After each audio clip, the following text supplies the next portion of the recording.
Now for a review of what's making the headlines in the papers this morning, let's bring in Arise analyst Constance Ikwoku. Good morning, Constance. Morning, Yolanda. How are you? Good to see you this morning. Good to see you too. We're wearing blue, both of us. Yes, great minds think alike. Yeah, I know. Oh, we really? planned it. Yeah, Charles, you're left out. Good morning, Constance. Good Thou morning. great minds. Yeah, good morning. Igo, it's good to have you in the studio today and not in the overflow. Okay, so to look at the papers with us is Igo Akerega. He is a member of the Nigerian Guild of Editors. Hello there and welcome to the program. We'll begin with this day. Fitch Ratings. Nigeria banks progress towards new capital requirements. The banks are expected to meet the Central Bank of Nigeria's and the first quarter 2026 deadline to raise core capital. Recall that the CBN had raised the minimum capital requirement for banks last year. This is aimed at supporting recovery in the face of Naira devaluation. According to this Fitch report, Access Bank and Zenith are the first to secure enough fresh capital to meet the 500 billion Naira requirement for international license. UBA, GTB, Fidelity, FCMB, others are at different stages of the process, some having completed initial capital raising. However, third-tier banks have been slow in this entire process of raising money. I mean, the main goal of the recapitalization program is to help banks to take on more risk, to increase their liquidity and broaden their ability to absorb shocks or losses. All this in turn supports the economic growth of the country. So it's good to see that the banks are on course, isn't it, Iyo? Yes, of course. It's good. Fitch is an international rating agency, and coming from them, I mean, that also instills some level of business confidence in the banking sector. The last time the banks in Nigeria had recapitalization was during the period of Charles Soludo, who is now the governor of Anambra State. That was 2004 to 2009 as CBN governor. Then the banks were recapitalized to 25 billion from 2 billion. You know, so it is actually a long time coming. And we've come a long way, 2 billion absolutely. to now 500 billion Naira. Yeah, so it's good, particularly as Nigerian banks are beginning to foray into the international business environment. International licenses require quite some huge funds to you know, for depositors' confidence, you know. So Fitch rating, it is good coming for the banks. The only worry for me this morning is the third-tier banks that are also struggling to try and meet up with that recapitalization. But overall, it is good. It's good for business investment in Nigeria. It's also going to support local investment, local businesses, as the reasons given for it. And so for me, generally, it's something good. And the confidence that the Fitch rating has also, the positive outlook that confers on the banks is good for the banking sector. Well, by next year, first quarter, we'll see who made it because the processes are you can either do mergers, acquisition, or drop a certain licenses. So we'll see what happens by next year. The Guardian newspaper, importers divert cargo to Togo, others evade tariff hike. Here we have information on charges levied on importers on this front page. There's NAFDAC certification of 500,000 Naira, Sun certification the same amount. There are others a 30 to 45% service fee from terminal operators and shipping companies, 48,000 Naira per day for demurrage on a 20-foot container. For 40-foot container, it's 65,000 Naira per day. In addition, there is a clearance fee of 20 million Naira for a 20-foot container. Then for 40-foot, it's 26 million Naira. Finally, we have NESRA and other environmental agencies charges of 150,000 Naira to 200,000 Charles. Just a lot. Why won't anyone not seek alternative options of bringing in their goods? You know, Benin Republic is there, and then Togo, of course, which has been mentioned in this report. And all this is happening when the APC government from 2015 had always said it was very much interested in advancing the ease of doing business. Well, ease of doing business. Unfortunately, what we have is a situation where the ports appear to be a money-spinning venture, and everybody is trying to cash in on it. And unfortunately also, it's the consequence of economic policies that have increased the cost of goods and services. And so we have a situation now where tariffs are being imposed on the imports, and the cost of everything is rising. And naturally, you have the importers now diverting attention to the neighboring countries. Now, in that same report, once a dominant hub for 70% of West African-bound cargo, Nigerian ports are losing their trade advantage as importers explore facilities in Ghana, Togo, and Benin Republic. So, it's an unfortunate state of affairs. But, you know, when the Ministry of Finance actually presented its scorecard for last year, the Nigerian Customs Service was one of the highest revenue earners. So I believe all the other stakeholders in the Nigerian ports are trying to cash in on it, and also at the end of the year, you know, earn that same distinction. Unfortunately for the Nigerian businessmen and the Nigerian consumers, were the ultimate losers in all of this. Yeah. Well said. Let's move on to Daily Independent. Reps passed controversial tax reforms bills for second reading. And the other story there, tariff hike. NLC asked workers to boycott telco services 3 hours daily between 11 a.m. and 2 p.m. until the end of February. How is that even realistic here? Well, it's laughable when NLC is asking people to boycott telco services. I don't know how. What is the strategy to enforce that? That's the question. For the informal sector, a lot of people. For example, I'm talking this morning, I can't boycott telco services. I need their services. And so I do not know how NLC, I mean, this is ridiculous. It's incredible to make this kind of demand. We need telco services to be on air. Yeah, that's not the strategy. If the NLC wants to deal with this issue, the NLC has engaged with government, has also engaged with the telcos. I think the NLC has significantly become a toothless bulldog over time. So they are rather passing the ball back to Nigerians to boycott service. Nobody's going to listen to that. A typical case of cutting your nose to spite your face. Absolutely. Maybe, just maybe, they might have certain specific telco services to be boycotted. I don't know. However, I mean, we use data per second. Right. We make calls per second. So how are you going to enforce this kind of a blackout? I don't think anybody will pay attention to this unless if they have a specific strategy about the specific telco services to be boycotted.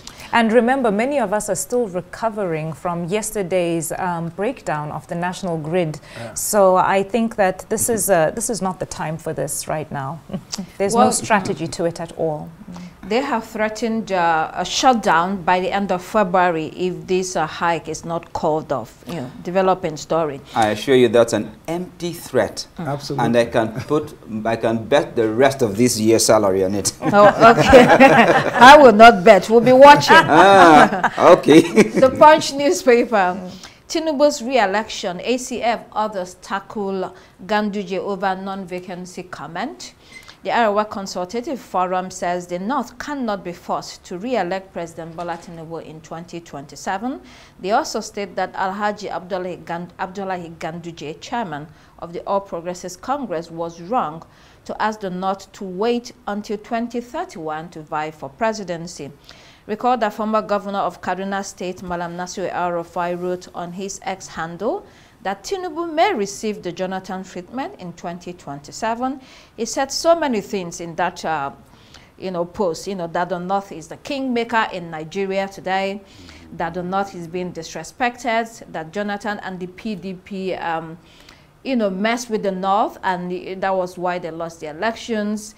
He said so many things, the North, the North, the North. I mean, the same arrogance he accuses his opponents, it seems to have displayed in that very long post on X. The bottom line, though, that no part of Nigeria, can or should hold the other part to ransom. After all, President Muhammadu Buhari ran for presidency 3 times. He couldn't win until he had an alliance with, part of the country, from the south. So, your take on all this? Well, you said it all. It's rankling when certain individuals in the north. In fact, when we even say north, where is the north? You know, there's this general statement of saying the north. Benue, Plateau, Nasarawa, Kaduna, they do North Central. North Central, Kwara, and all, they don't consider themselves really as part of the north. Now we have geopolitical realignment with North Central, actually saying they are the middle belt. So when people come out sometimes to say, oh, the North says. Well, for people like El Rufai, you know, I have some respect for him. He's an intelligent person, but when you descend into the arena of regional politics or plain ethnic politics, when you say you have the population and the size, what do you then also bring to the table? Why is this same not complaining about the tax reform bill that, you know, they are going to be shortchanged? You know, we have regions in the country that are laying the golden the goose that lays the golden egg. They are not complaining. They are not holding anyone to ransom. You know, so if we look at you know, the different regions of this country and who is bringing what to the survival of Nigeria, I do not think beyond. Yes, the North will say they produce food, they do all of that. But after that, you know, anybody can produce food. Right. Nobody should hold anyone to ransom. It is a downtime for democracy for anybody to say that without us, you know, you can't win an election. You rightly said it. Buhari ran for the presidency for well over 3 times. He didn't go anywhere. And there was this whole issue that he had 12 million votes or so, but he just couldn't also win the presidency until the Southwest gave him the backing. So this is not the time for this kind of retrogressive rhetoric coming from some individuals in the North. I think the ACF leaders are forgetting something. You know, this North they're talking about, you know, what they call the core North, is usually the Northwest. The North Central are on a different page altogether, and of course the Northeast is also a mix. So whatever it is they are talking about, I think they should do. They should have a rethink. That's very arrogant, and they're also forgetting the fact that it was this same Tinubu who midwifed the political party that actually shifted the presidency back to the north. And of course, remember, he had support from his own Southwest and the Southeast. So when we're talking about, you know, the north, parts of APGA, exactly, APGA you know, of course, APC was an amalgam of, you know, ACN, the disgruntled PDP members, and of course the APGA as well. So I mean, exactly. Okay. So when they say the north, I think somebody is actually being very arrogant here. Right. Let's look at other papers quickly. Leadership. Crisis brews in PDP over disciplinary committee. And then at the top hand page there we have anxiety over Taraba deputy governor's whereabouts. And Tinubu pushes AI tech collaboration with Google. Also Daily Trust, tax reform bills reps wants contentious sections expunged. New Telegraph, NLC declares war on telcos, directs boycott of services until the end of the month. Vanguard newspaper, NLC Films again gives March 1 alert to shut down services. And onto the international headlines. Daily Graphic, former finance minister declared wanted. Mr. Ken Ofori-Atta is wanted in relation to corruption cases. There are 8 others under investigation by a special prosecution. Also in Daily Graphic, President John Mahama has ordered a probe into 81,000 suspected ghost names on the payroll at the National Service Authority. The ghost names were discovered during a head count to clear arrears in allowance payments. Then on to Citizen newspaper, Cyril is done with talking about Trump. The president says he won't meet AfriForum and Solidarity. These are 2 lobbying groups that have been blamed for peddling rumors or lies about South Africa. They've also been seeking U.S. support in dealing with farm mothers and alleged marginalization. In fact, in 2018, AfriForum engaged in an international tour misrepresenting South Africa, critics claim. They are being blamed for the executive orders by Trump now. So they want to meet President Trump and President Cyril Ramaphosa, and Ramaphosa says, you know what, this is not going to happen. Yolanda, you can't blame the president, can you? Well, yes, Cyril Ramaphosa, you know, has reportedly expressed his frustration with this ongoing discussions of what U.S. President Donald Trump has been reiterating with his executive orders. And I think in a way he's right, because for any outcome to come out of this, there needs to be time. There needs to be time for different things to be put into effect. So I think the suggestion to focus the shift on, on actually, you know, more affecting issues, more pressing issues. And when I say pressing issues, I do not mean, allow me please to just go sideways a little. I also noticed that there was a story about Chidinma Adesina being spotted in South Africa. Those are not the pressing issues that I mean. You know, they were coming after her because they were saying that she shouldn't be allowed into South Africa. She should be kicked out. She should be sent back to Nigeria. And I just thought to add that in because I thought that it was a little bit ironic, but I digress. What's happening in South Africa, yeah. Yeah, on what's happening in South Africa. But yes, I think that it's time that maybe we give Cyril Ramaphosa some time to work on what's on ground and put this Donald Trump talk aside for a while. All right, the Times newspaper, Trump and Putin start Ukraine peace talks. Zelensky has meaningful call with the U.S. president as well. You know, President Trump, you know, before the elections had said that he was going to end the war in Ukraine. So he seems to have started some negotiation. However, Ukraine is getting a crushing blow here because the U.S. is saying that any decision or any attempt to get Ukraine to become part of NATO is not realistic. And they are also saying that the pre-2014 borders will not happen. I mean, Igor. Well, these are very challenging times for Ukraine. My heart goes to the Ukrainians, particularly the service men in Ukraine that are losing their lives daily. Ukraine was simply on their own when Russia invaded in 2014, seized the Crimean Peninsula, and they were not done with that. They came again and they wanted a large chunk of that country.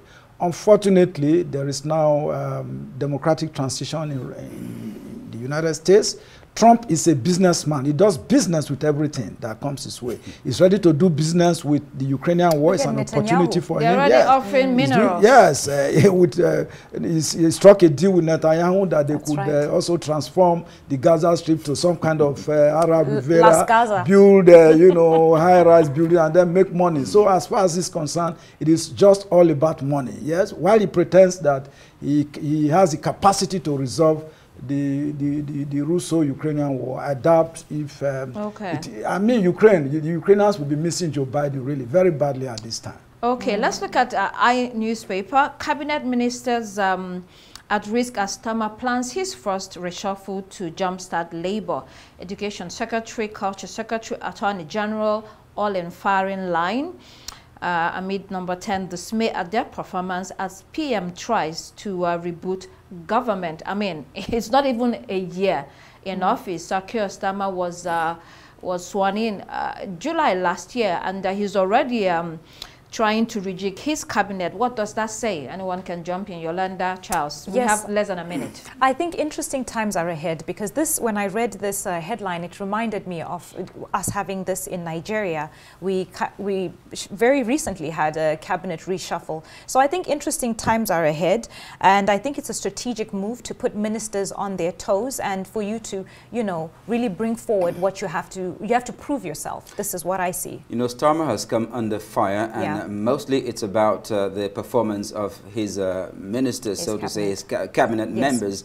The results they have been able to achieve are definitely not putting him in, not doing him any favors. And so it's a strategic move on his part to reshuffle the cabinet. But then I'm wondering who is going to stay and who will be going. We will be knowing in a few days, I think. Okay, thank you so much, Igor Akarega. He's a member of the Guild of Editors, for joining us today. That's all we can take on the paper review. And thank you so much, Dr. Constance, for the incisive review of the papers today. So that's all we have time for here on Daybreak. I'm Charles Eruka. It's goodbye from me. And I'm Yolanda Robert. Please do keep it here on Arise News. The morning show is next. Goodbye.